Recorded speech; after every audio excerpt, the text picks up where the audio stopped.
Hello and welcome to our weekly Town Hall episode.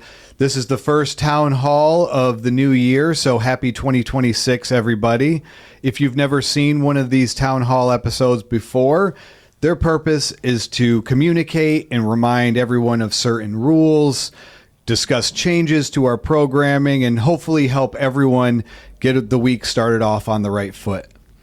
My name is Brian. I'm the Director of Operations here at Midwest Centers. Usually I'm joined by Michelle from Kish Housing with some Kish updates. Unfortunately, Michelle couldn't be with us today, so I'm flying solo. If you're new to Midwest and you've never seen one of these town halls before, I'd like to say first, welcome. We're glad you're here. If you haven't already, please attend our weekly Lunch and Learns. They are at midday on Thursdays in the New Perspectives group room. In these Lunch and Learns, you will learn the rules and expectations of the day-to-day life here at Midwest, answer any questions you have, and do it in a fun and hopefully exciting way, and we're excited to see you there. I'd like to point out that rules and laws are meant to protect people. Sometimes those people are the majority. Sometimes they are more vulnerable people that need to be protected. In active addiction, we largely think of ourselves, what we want, and what we need. The Big Book of Alcoholics Anonymous tells us that selfishness and self-centeredness is the root of our disease, and that we must think of others in order to fully recover. Recovery is less and less about drugs and alcohol, and more about doing the next right thing and becoming who we are meant to be. That being said, this is a reminder that there is no smoking or vaping within the building. Smoking and vaping in a healthcare facility is against the law, and some individuals have breathing issues and may be afraid to speak up. Think about the person next to you. Individuals caught vaping in the building will receive consequences up to and including discharge from our program. Next, I'd like to address weekend transportation for those of you in PHP that come on the weekends. The last van leaves Kish at 7:45 a.m. on Saturdays and Sundays. There is no excuses for being late. PHP cannot take Medicab from Kish to the center and back.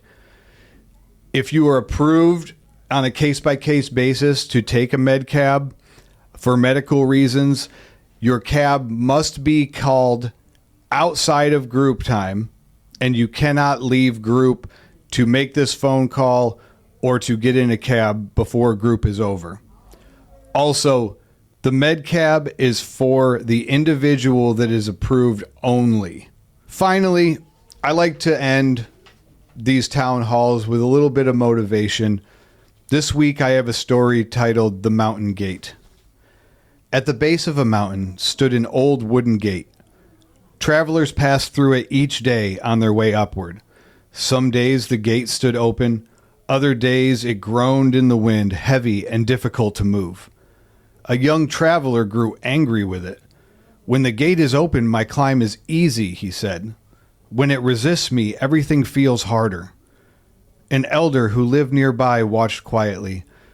One morning during a fierce wind, the traveler struggled again with the gate, pushing harder and harder until he exhausted himself. The elder finally spoke up. "You think the gate is your enemy," he said, "but it does not choose the wind." He placed his hand on the gate and waited.